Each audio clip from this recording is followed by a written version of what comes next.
General Singh, always a pleasure to see you and a privilege to have you at this time. I wanted to start by asking you, General, your reading of the last 3 days and what you think could happen next. Things are extremely tense, very, very volatile, extremely high, rate of preparedness and readiness on the border as well at this time. Your take on what you think might happen next, sir? Right. Shiv, firstly, let me compliment you for the stupendous reporting from a very challenging arena. And having commanded 15 Corps, I know it's a very, very challenging arena, and you've done a great job. My compliments. Right. So far, what we've seen of Pakistan, essentially, they've been actually trying to counter what we did by neutralizing their 9 terrorist camps. And it was a face saver. It started from there. But as you know, that my first interview, my first discussion on NDTV, I had brought it out on the 7th. That let's not talk of non-escalatory this thing. It is going to escalate. I had mentioned that day only, and it has escalated.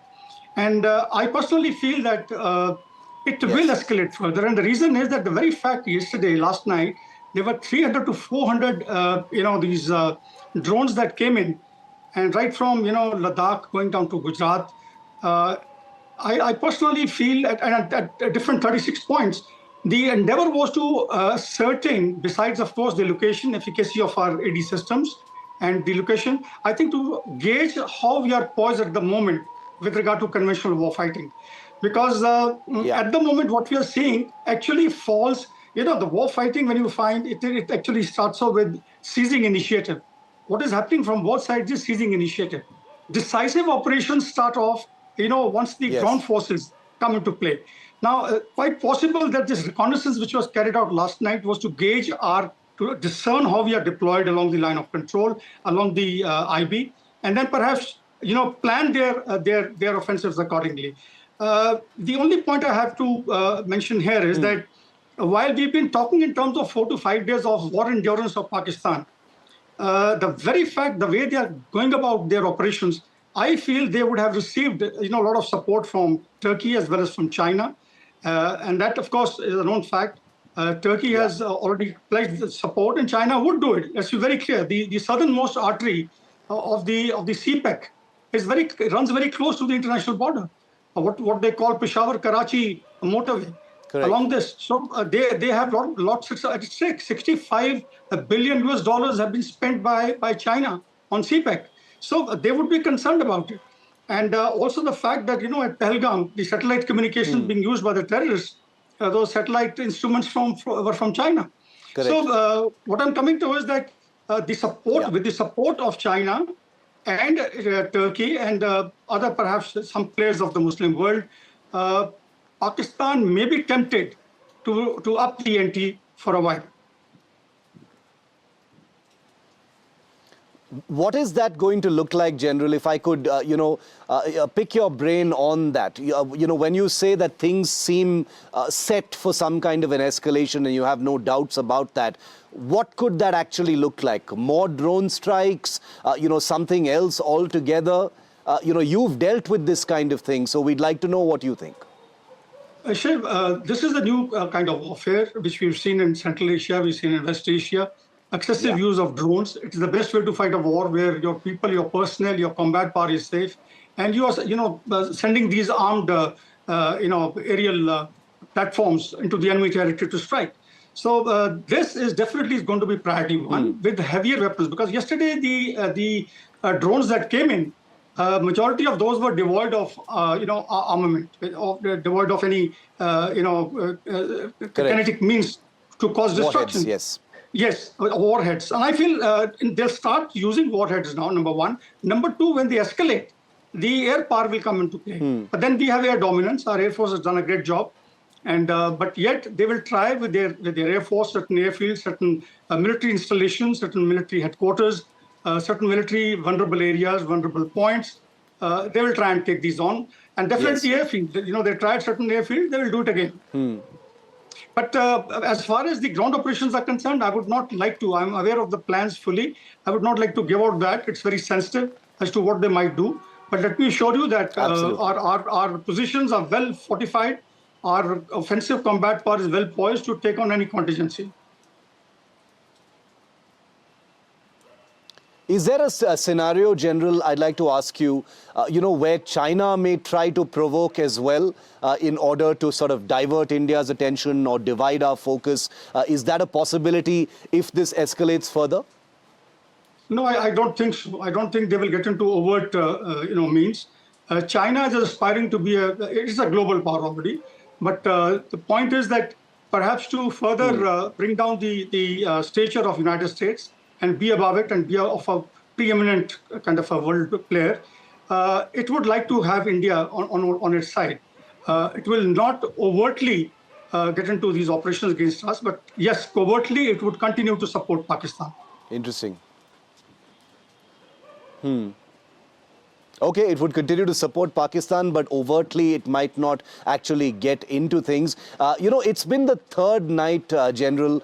It was 2 weeks after the Pahalgam attack, that India conducted these punitive strikes against Pakistani terror infrastructure. They've responded, as you saw, General, by targeting Indian military establishments. They were not successful, but they did make a very big attempt, not once, but twice. Does this change the rules of engagement for India in your view? Because so far India has emphasized in official statements and otherwise that its response and actions have been non-escalatory, restrained, and only, targeting terrorist infrastructure, and only after Pakistan had escalated to military infrastructure did they attack, radars and air defense installations. Is there going to be a change in the rules of engagement in your view? Well, the rules of engagement are already changing. Let's be very clear. You see, Shiv, if you see 65 war, 71 war, the targeting of the airfields was undertaken in conformity with the conventional ground operations. They preceded ground operations every time. And in this case, now what they've done is instead of using air power, they've used these drones.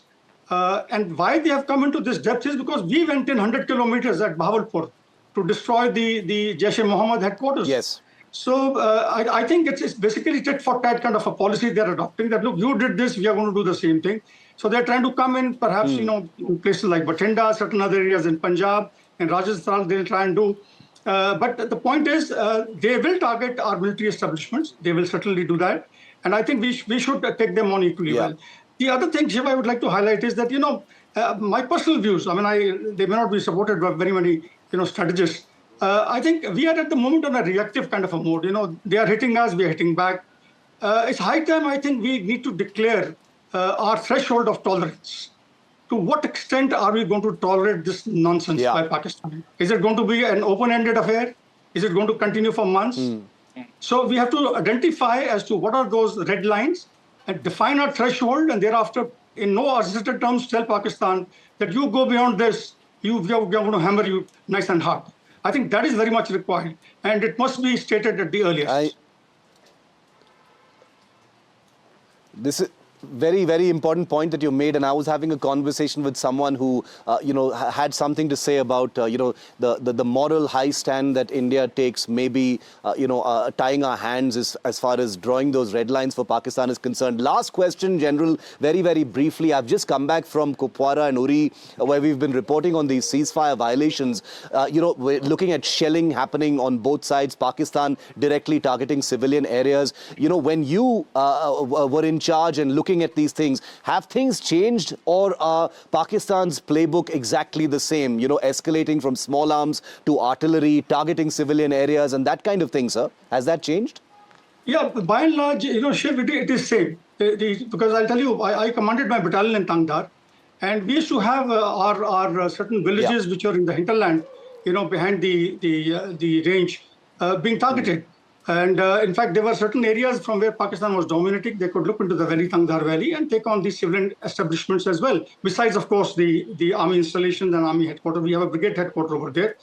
Now, as far as the fire assaults are concerned, definitely the employment of the kinetic means has gone up.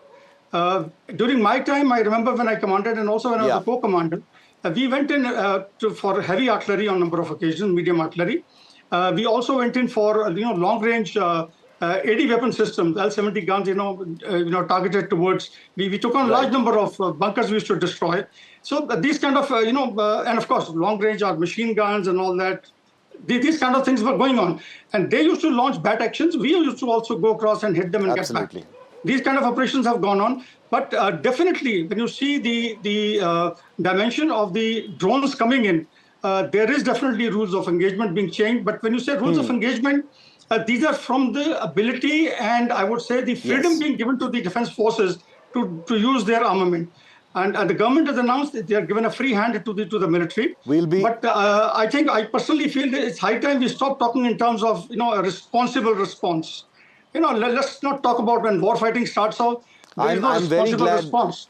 I'm very glad, General, that you made this point about, being reactive and this being they do something and you hit them back. It's about, setting the agenda, setting the benchmark and dictating the pace of this exchange. I couldn't agree with you more, and I'm so glad a former Chief of the Army Staff has said it. I thank you for your wisdom and your views on this evolving story that is shape-shifting with every hour. General Bikram Singh, always a pleasure and a privilege. Thank you, sir.